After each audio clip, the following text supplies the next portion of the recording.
Hi, Recap here. Today, I'm going to explain a horror thriller movie called Heretic. Spoilers ahead! Watch out and take care. The movie opens in a public park where two Mormon missionaries, Sister Barnes and Sister Paxton, are having a conversation about pornography. Barnes comes across as the more experienced one, having converted at least 7 people in the last month. On the other hand, Paxton seems more naive. Although she is blindly faithful to her religion, she discusses how she felt bad for the actress in a pornographic movie that she watched. It is then revealed that they are visiting people who have previously shown interest in their church. Shortly afterwards, they arrive at a house, and Barnes locks their bicycles to a nearby fence. She puts the key in her pocket, knocks on the door, and they are soon greeted by a retired Englishman, Mr. Reed.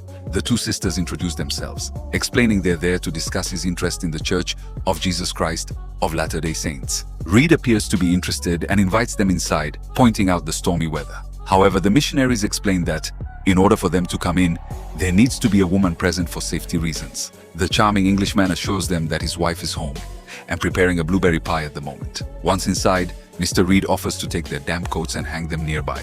The sisters agree, and the man leaves, saying he'll also check on the snacks. He returns after a few minutes and says his wife will soon join them with the pie. The trio then settles down with their warm drinks and begins a conversation. Before talking about religion, Reed asks the sisters about their personal history. Paxton shares that she was born and raised in the church, while Barnes says her mother was a convert. After her dad passed away, they tried attending a few different churches as they were unsure what path to follow. Reed shares that he understands the struggle of finding faith, admitting it's a personal challenge he's faced for a long time. He then turns to Sister Barnes and asks how her father passed away.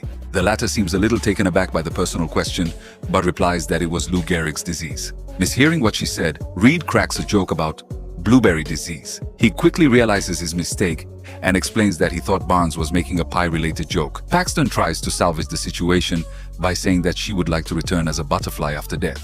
This way, she could stay close to loved ones, landing on their fingertips as a sign. Despite the awkward moment, Reed shifts the conversation to religion, initially expressing respect for their faith, but his tone soon changes as he delves into controversial subjects like the history of polygamy in Mormonism. Barnes explains that polygamy was once a spiritual mission to help the Mormon community grow after hardship and bloodshed. She adds it was removed from the church because it was no longer necessary. However, Reed refuses to let the topic go, noticing the discomfort of the missionaries. Reed questions the reliability of biblical revelations, given that flawed, sinful humans propagate these teachings. He also asks how anyone can be certain if their religious teachings are true. Paxton calmly answers that she believes her religion because of how it makes her feel. As the conversation progresses, the missionaries realize Reed is more interested in imposing his views than listening to theirs. Barnes interrupts his tirade and asks to meet his wife. Reed hesitates for a moment but agrees to speak with her and leaves the room. When they are alone in the living room, Barnes casually checks a candle on the table. The label reads, "Blueberry pie scented," meaning there is no wife baking a pie.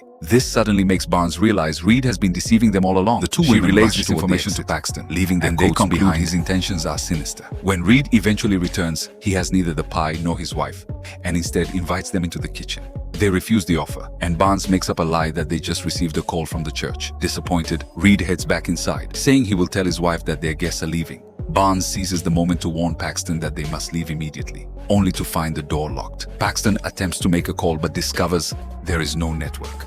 Suddenly they hear a noise from inside, and a moment later, the lights of the house go out. This forces them to reluctantly head deeper into the house, where they come across a library. Reed arrives in the room and calmly welcomes them once more. The missionaries insist they must leave as soon as possible.